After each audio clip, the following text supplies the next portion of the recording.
আপনি কি জানেন যে মাটির ওপর দিয়ে আজ আপনি হাঁটছেন তার নিচে চাপা পড়ে আছে কয়েকশো বছরের রক্তক্ষয়ী যুদ্ধ, বিশ্বাসঘাতকতা আর হারিয়ে যাওয়া এক সাম্রাজ্যের ইতিহাস? এই মাটি শুধু শস্য দেয় না, দিয়েছে অকুতভয় সন্তানদের। শেরে বাংলা এ.কে. ফজলুল হক থেকে শুরু করে জীবনানন্দ দাশের রূপসী বাংলা, সবই এই মাটির দান। বীরশ্রেষ্ঠ মহিউদ্দিন জাহাঙ্গীর থেকে আলতাফ মাহমুদ, যাদের রক্ত আর সুরে গড়া আমাদের স্বাধীনতা। কিন্তু এই বীরত্বের নিচে এক ভয়ঙ্কর অন্ধকার ঢাকা পড়ে আছে। প্রাচীন গঙ্গার পলি জমে যখন এই জনপদ গড়ে উঠছিল, তখন এর নাম ছিল ইন্দ্রদ্বীপ। শঙ্খকোট, স্ত্রীর এবং জম্বুদ্বীপ। জম্বুদ্বীপ ছিল লবণের জন্য বিখ্যাত, আর শঙ্খকোট ছিল এক দুর্ভেদ্য সামরিক দুর্গ। এই দ্বীপগুলো এক হয়ে নাম নেয় চন্দ্রদ্বীপ। কিন্তু কেন পর্তুগিজ দস্যু আর মগারা এই জনপদকে ছিঁড়ে খেতে চেয়েছিল? কেন এক রাতে 2 লাখ মানুষ জ্যান্ত কবরে পরিণত হয়েছিল? আজ উন্মোচন হবে বরিশালের সেই অভিশপ্ত ও গৌরবময় ইতিহাস। যারা পার্ট 1 ও 2 দেখেছেন, আপনাদের হাজারো কমেন্টের পর আজ আসছে পূর্ণাঙ্গ দলিল। সাবধান, এই ভিডিও দেখার পর বরিশালের মাটিকে আপনি আর আগের মতো দেখতে পারবেন না। ইতিহাসের ধুলো ঝাড়লে দেখা যায় এই অঞ্চলটি আসলে এক গোলক ধাঁধা। এক সময় এর নাম ছিল বাকলা। সভ্যতার শুরু হয়েছিল কোটালীপাড়াকে কেন্দ্র করে। 4th শতকে মহারাজা পুষ্করণ চন্দ্রবর্মা এখানে এক বিশাল মাটির দুর্গ বা কোট নির্মাণ করেন। কিন্তু কারা ছিল এই মাটির আদি অধিপতি? তারা ছিল চন্দ্রভদ্র, অস্ট্রিক জনগোষ্ঠীর এক রহস্যময় জাতি। তারা ছিল পানির জাদুকর, যারা জোয়ার ভাটার সাথে যুদ্ধ করে টিকে থাকত। লোককথা বলে তাদের মধ্যে এমন এক শক্তি ছিল যা দিয়ে তারা নদীকে শাসন করত। তারা কি হারিয়ে গেছে? না, বরিশালের মানুষের চোখের সেই ধারালো চাহনি আর অদম্য জেদ প্রমাণ করে চন্দ্রভদ্রদের রক্ত আজও এই অঞ্চলে প্রবাহিত।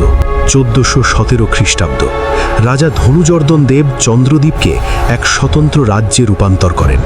কিন্তু রক্তের স্বাদ পাওয়া ক্ষমতা কি কখনো শান্ত থাকে? ইতিহাসের পাতায় এক করুণ ট্র্যাজেডি। রাজা পরমানন্দের স্ত্রী কমলা রানী। বাউফলের সেই বিশাল দিঘি যখন এক ফোঁটা পানির জন্য হাহাকার করছিল, প্রজাদের বাঁচানোর নাম করে রানীকে এক মরণ ফাঁদে ফেলা হয়। স্বপ্নে আদিষ্ট হয়ে রানী দিঘির মাঝখানে পা রাখলেন। মুহূর্তের মধ্যে মাটির নিচ থেকে গর্জে উঠল পানি। রানী তলিয়ে গেলেন। কিন্তু এটি কি আত্মত্যাগ ছিল, নাকি এক সুপরিকল্পিত রাজকীয় ষড়যন্ত্র? আজও অমাবস্যার রাতে সেই দিঘির পাড়ে কান পাতলে রানীর কান্নার শব্দ পাওয়া যায় বলে স্থানীয়রা বিশ্বাস করেন। 1580 সালে ইউরোপীয় পর্যটক রাল্ফ ফিস যখন বাকলায় পা রাখেন, তিনি তার চোখকে বিশ্বাস করতে পারছিলেন না। এখানকার বিশাল অট্টালিকা আর প্রাচুর্য দেখে বিদেশি লুটেরাদের জিভে জল চলে আসে। আর সেই প্রাচুর্যই ডেকে আনে কাল বৈশাখী। 1584 সাল এক ভয়াবহ ঘূর্ণিঝড় রাতারাতি 2 লাখ মানুষকে চিরতরে নিশ্চিহ্ন করে দেয়। এই লাশের পাহাড়ের ওপর দিয়ে নৌকায় করে আসে মগা আর পর্তুগিজ দস্যুরা।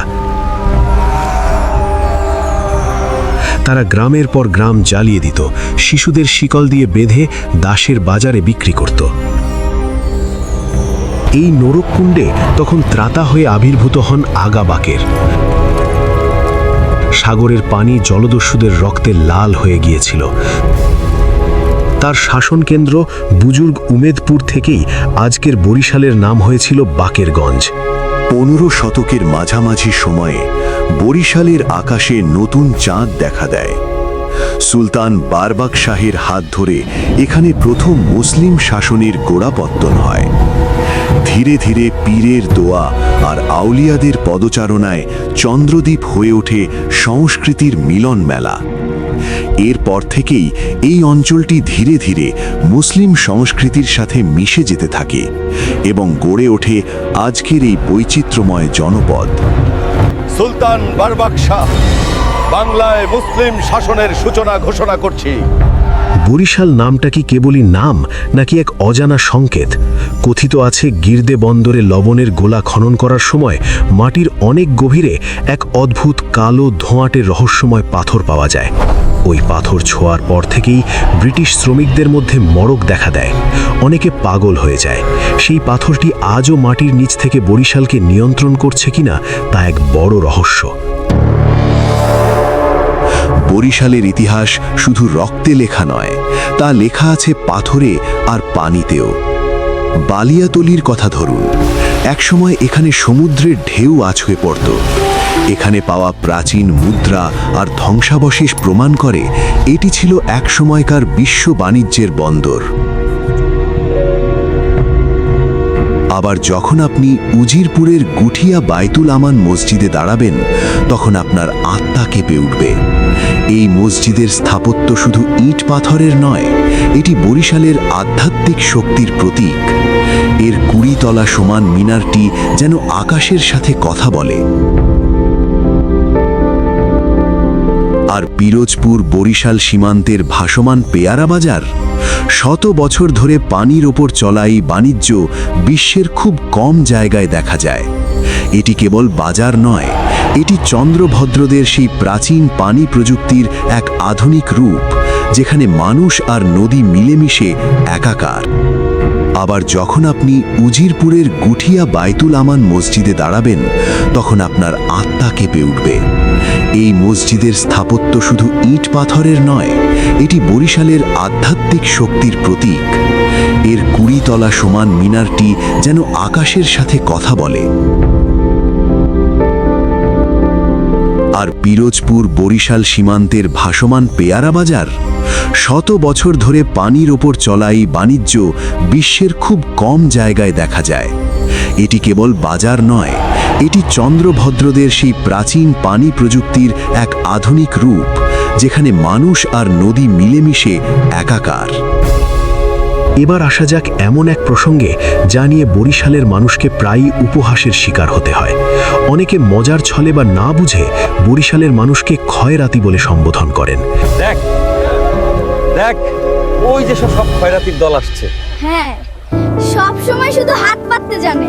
কিন্তু আপনি কি জানেন এই শব্দের পেছনে লুকিয়ে আছে এক চরম আত্মত্যাগ আর আভিজাত্যের ইতিহাস? ব্রিটিশ আমলে যখন একের পর এক দুর্ভিক্ষে পুরো বাংলা ধুঁকছিল, তখন একমাত্র বরিশাল অঞ্চলেই ছিল উদ্বৃত্ত খাবার। বরিশালের জমিদার আর সাধারণ গৃহস্থরা তখন নিজেদের গোলার ধান অকাতরে বিলিয়ে দিয়েছিলেন ক্ষুধার্ত মানুষের মুখে। তারা নিজেদের সম্পদ দিয়ে খয়রাত বা দান করেছিলেন হাজার হাজার মানুষের প্রাণ বাঁচাতে।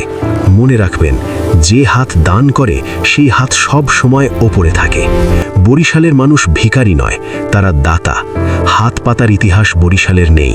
বরিশাল জানে বুক পেতে লড়াই করতে আর মন খুলে দান করতে। বরিশালকে বলা হয় বাংলার ভেনিস। এর প্রতিটা খাল, প্রতিটা নদী যেন এক একটি ইতিহাসের পাতা। আজও নিঝুম রাতে কীর্তন খোলার পাড়ে দাঁড়ালে মনে হয় আগা বাকেরের ঘোড়া ছুটছে, কিংবা কমলা রানী আমাদের ডাকছে। আপনার আদিবাড়ি কি বরিশাল? কমেন্টে আমাদের জানান। ইতিহাসের এমন রোমহর্ষক অধ্যায় আরও জানতে সাবস্ক্রাইব। চলতি সময় পরিবারের সদস্য হয়ে যান। মনে রাখবেন, তা কেবল মাটির নিচে অপেক্ষা করে নতুন করে জেগে ওঠার। দেখা হচ্ছে পরের ভিডিওতে।